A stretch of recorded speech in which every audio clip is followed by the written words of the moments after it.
Okay, here we go. This is stage three, step three, part three of my rant, commonly referred to as other stuff, or what the fuck are you people thinking?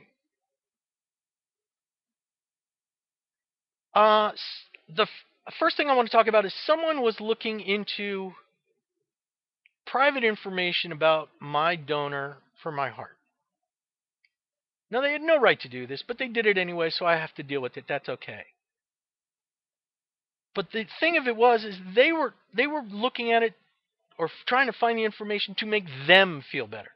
Not to help me get through it or anything, but to make them feel better. And what that made me think of are those people that sit there and say, why does this happen to me?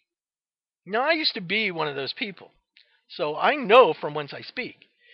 That's the kind of thing is when you're sitting in traffic, you got somewhere to be, and you're going, why the fuck can't these people drive? What the fuck is going on? Why does this always happen to me? And then you drive for a little while, and if sometimes you'll see there's been a bad traffic accident.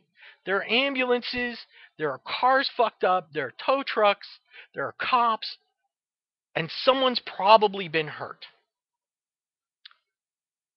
And no one thinks about that. They think, why did that happen to me? Nothing happened to you. You sat in traffic. That's it. This poor fucker just lost his car, maybe his family, maybe his life. Maybe his ability to talk, maybe his ability to walk, and you're sitting in your fucking car. So just shut up. Nothing happened to you. Period.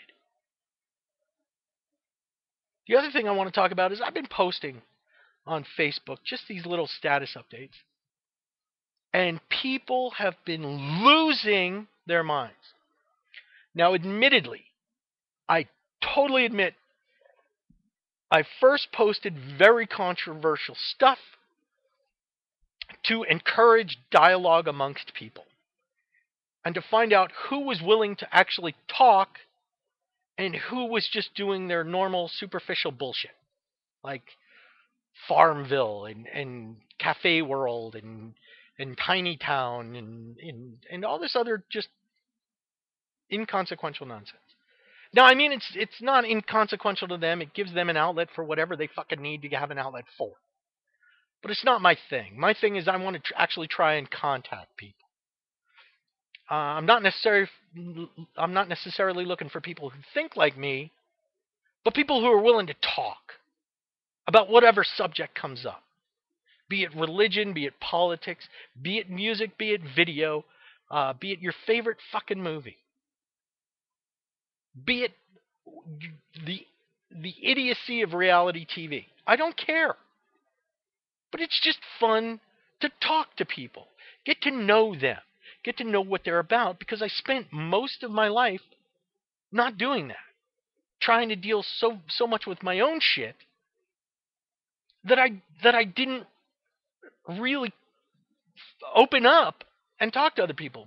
Most of it was fear because I felt, oh, what if I'm not good enough? What if I'm not smart enough? What if I'm not good looking enough? I don't deserve this because I'm not enough. Look, I survived a fucking virus that attacked my heart and a heart transplant. I've been dead a couple of times in my life. You know what? I'm fucking good enough. That's all there is to it. Now I'm trying to find other people who are willing to converse with me. I found some people. Some were old friends that I hadn't kind of been in contact with for a while. One of them is a guy named Paul Williamson. We kind of got out of touch. I moved from Los Angeles. We were both living in Los Angeles at the time. I moved from Los Angeles back to Pennsylvania. He moved from Los Angeles up to parts a little more north, and we just kind of lost contact. You know, he got married, he had a child. His child has special needs. He's still working like a fucking dog. He's busy, right? I was busy for a while. You know, I was being an electrician, then I was being a building inspector. Uh, then shit happened, and I got sick 8 years ago with a virus that attacked my heart. I had to deal with that for about a fucking year.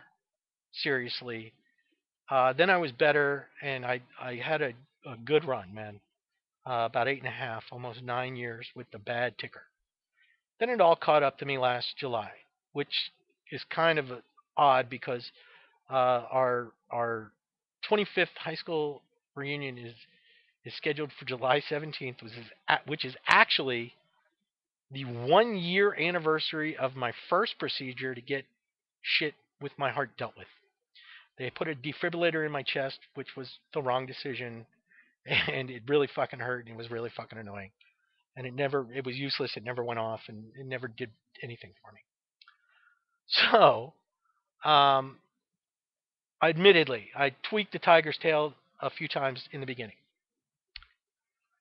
I made contact with people that I hadn't been friends with.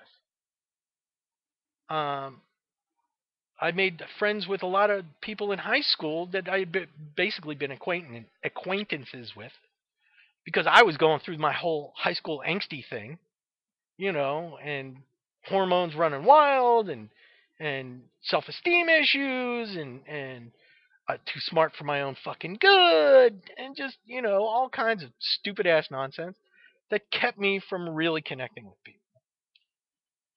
And I made friends with people who I had known that we weren't friendly because my outlook had changed on certain things. In fact, one of these people, shout out to Claire Westbrook, at a certain point after I had friended her and I was making nice generalized comments on her thread saying things like nice sentiment and good for you and things like that, she actually wrote me back saying, "Why are you being so sarcastic?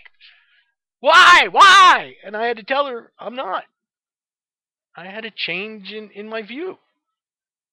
And I always reserve the right to change my viewpoint depending on the information I have at hand. And but I then started making posts. I posted something about life is fair because life is fair. It's eminently fair. It's people that aren't fair that create circumstances that aren't fair. And we're the only ones that can even conceive of fair. A leopard doesn't sit there and stalk an antelope for an hour and a half and then try to run it down for 15 minutes and it gets away and goes away going, "Damn, that's just not fair." No, it moves on to the next thing. Only people can even conceive of fair. So life is fair. It gives us all the same chances. Granted, there are ways you can protect yourself against certain things, and some people try to do that, and some people figure, what's the point? We're all going to die anyway, because we are. Boom. That's the way it works. No one gets out of this game alive. Nobody. And you're all, and then there's certain levels of greed. We become a society of consumers. We don't make anything. We just buy shit.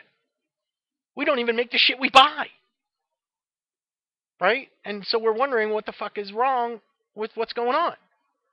The answer is us. They literally planned it out and turned us into a society of consumers.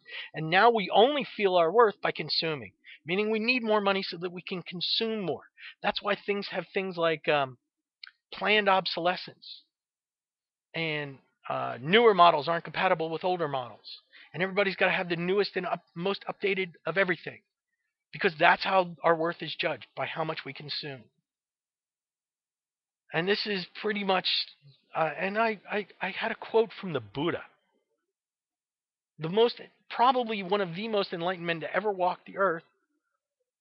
And people got upset because all I said was, if you do good things, you feel better about yourself. And the more you feel better about yourself, the happier you are. And people became angry and argumentative.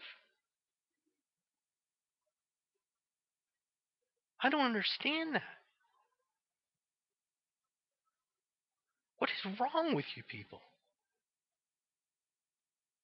How could you be angry about that?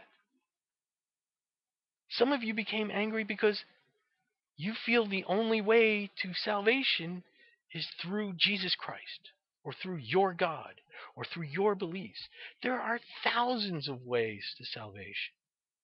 You just have to open your mind to the possibilities. That's all. That's it for part 3. I'm out of here.